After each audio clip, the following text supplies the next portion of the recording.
Indo British advanced pain clinic నొప్పి మాయం surgery దూరం. For appointments 9155515563.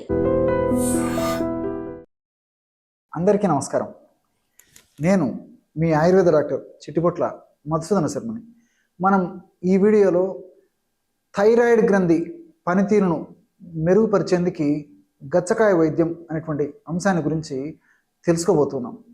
థైరాయిడ్ గ్రంథి, ఈ థైరాయిడ్ గ్రంథి మనకి మెడ ప్రాంతంలో ఒక చిన్న గ్రంథిగా ఉంటుందన్నమాట. ఈ మెడ ప్రాంతంలో శ్వాసనాళానికి ఇరుప్రక్కల సీతాకోక చిలుక ఆకారంలో ఈ థైరాయిడ్ గ్రంథి స్త్రీ పురుషుల్లో ఇరువుల్లో కూడా ఉంటుంది. ఈ థైరాయిడ్ గ్రంథి ఉత్పత్తి చేసేటువంటి హార్మోన్లని థైరాయిడ్ హార్మోన్స్ అనేటువంటి పేరుతో పిలుస్తూ ఉంటారు అనమాట. T3, T4 అనేటువంటి రెండు రకాలైనటువంటి ఈ థైరాయిడ్ హార్మోన్లని ఈ థైరాయిడ్ గ్రంథి ఉత్పత్తి చేస్తూ ఉంటుంది. ఈ రెండు హార్మోన్లు ఉత్పత్తి అయ్యేదానికి మరొక హార్మోన్ అవసరం. ఈ యొక్క హార్మోన్ను మెదడులో ఉన్నటువంటి పిట్యూటరీ గ్రంథి ఉత్పత్తి చేస్తూ ఉంటుందన్నమాట. ఈ మెదడులో పిట్యూటరీ గ్రంథి ద్వారా TSH అనేటువంటి హార్మోన్ ఉత్పత్తి అవుతూ ఉంటుంది. అంటే థైరాయిడ్ స్టిమ్యులేటింగ్ హార్మోన్. ఈ థైరాయిడ్ స్టిమ్యులేటింగ్ హార్మోన్ అనేటువంటి ఉత్పత్తి అయ్యి ఆ యొక్క హార్మోన్ ప్రభావంతో థైరాయిడ్ గ్రంథిని ప్రేరేపించి ఆ థైరాయిడ్ గ్రంథి నుంచి థైరాయిడ్ హార్మోన్స్ ఉత్పత్తి అయ్యేట్లు చేస్తాయన్నమాట. కాబట్టి T3, T4 అనేటువంటి హార్మోన్లు థైరాయిడ్ గ్రంథి నుంచి ఉత్పత్తి అవుతూ ఉంటాయి. ఈ థైరాయిడ్ గ్రంథికి సంబంధించి హార్మోన్లు అంటే T3, T4 అనేటువంటి హార్మోన్లు తక్కువగా ఉత్పత్తి అయితే ఆ యొక్క పరిస్థితిని హైపోథైరాయిడిజం అనేటువంటి పేరుతో పిలుస్తూ ఉంటారు అన్నమాట. హైపో అంటే తక్కువగా, థైరాయిడిజం అంటే థైరాయిడ్ వల్ల ఉత్పత్తి అయ్యేటువంటి పరిస్థితి అని చెప్పేసి అర్థం. సో థైరాయిడ్ వల్ల తక్కువగా హార్మోన్స్ ఉత్పత్తి అయితే హైపోథైరాయిడిజం అని, ఎక్కువగా ఉత్పత్తి అయితే హైపర్ థైరాయిడిజం అనేటువంటి పేరుతో పిలుస్తారు. హైపర్ అంటే ఎక్కువగా అనేటువంటి అర్థం.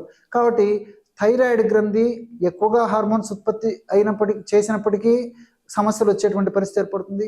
థైరాయిడ్ గ్రంథి తక్కువగా హార్మోన్లను ఉత్పత్తి చేసినప్పటికీ సమస్యలు వచ్చేటువంటి పరిస్థితి ఏర్పడుతూ ఉంటుంది. అంటే హైపోథైరాయిడిజం అనేటువంటి సమస్య ఉన్నప్పుడు మన ఇబ్బందులు కలుగుతూ ఉంటాయి, హైపర్ థైరాయిడిజం అనేటువంటి సమస్య ఉన్నప్పుడు ఇబ్బందులు కలుగుతూ ఉంటాయి.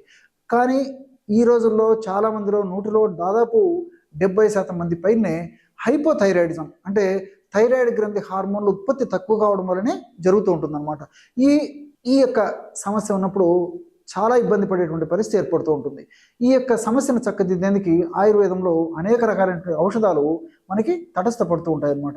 వాటిల్లో మరి కొన్ని రకాలైనటువంటి ఔషధాల గురించి, ఔషధాల తయారీ గురించి, మీరు తయారు చేసుకోదగ్గ ఔషధాల గురించి నేను కొన్ని వీడియోలో ప్రస్తావించడం కూడా జరిగింది. ఈ వీడియోలో మరొక ఔషధాన్ని మీరు తయారు చేసుకుని వాడుకోవడం వల్ల థైరాయిడ్ గ్రంథి యొక్క పనితీరును చక్కదిద్దవచ్చు అనమాట.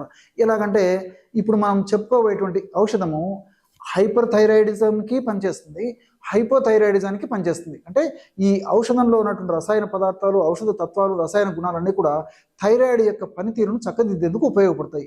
అంటే ఎక్కువగా ఉంటే సక్రమంగా పనిచేసేందుకు, సరిగ్గా పనిచేసేట్లు ఈ యొక్క ఔషధాలు ఉపయోగపడతాయి.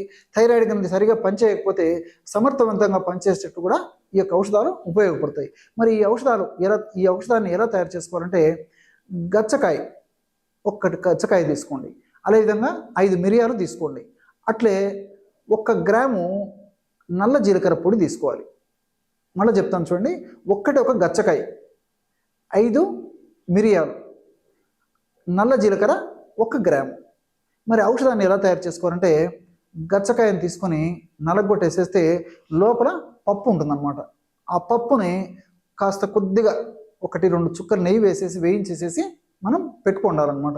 4-5 రోజులకు ఒకసారి ఈ విధంగా ఆ యొక్క పప్పులను తీసుకొని 4-5 రోజులకు ఒకసారి తయారు చేసుకొని నిలువ ఉంచుకున్న 4-5 రోజులకు ఒకసారి ఆ యొక్క పప్పులు వాడుకుంటే సరే. అంటే 4-5 రోజులకు ఒకసారి పప్పులని ఒకసారి ఆ విధంగా తయారు చేసుకొని రోజు ఒక పప్పును కూడా వాడుకోవచ్చు అనమాట. అంటే ఒకటేసారి 4-5 రోజులకు సంబంధించి 4-5 పప్పులు మనం తీసుకొని కాస్త నెయ్యి వేసేసి కొద్దిగా వేయించేసేసి మనం చల్లారిన తర్వాత నిలువ ఉంచుకొని రోజు ఒక పప్పును వాడుకుంటే సరిపోతుంది.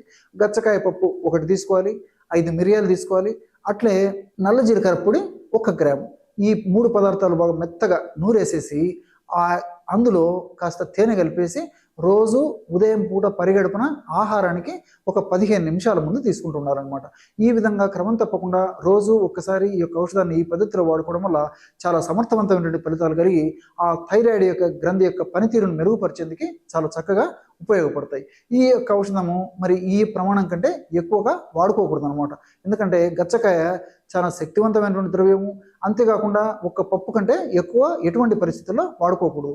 ఈ పద్ధతిలో ఈ యొక్క ఔషధాన్ని వాడుకోవడం వల్ల క్రమక్రమంగా ఆధునిక ఔషధాల యొక్క డోసు కూడా తగ్గించుకొని మరి జీవన శైలి నియమాలు, ఆహార విధి విధానాలు క్రమం తప్పకుండా పాటించడం వల్ల క్రమంగా ఆ యొక్క ఆధునిక కృత్రిమ రసాయన ఔషధాలను కూడా ఆపేసేసి ఈ యొక్క ఔషధాన్ని కొన్నాళ్ల పాటు వాడేసి తర్వాత మన జీవన విధానాలు, ఆహార విధి విధానాలు సక్రమంగా పాటించినట్లయితే మరి థైరాయిడ్ గ్రంథి కూడా తమ పనితీరులో ఏమాత్రం ఇబ్బంది లేకుండా చక్కగా పనిచేసేందుకు ఆ థైరాయిడ్ గ్రంథి తయారవుతుంది అనమాట.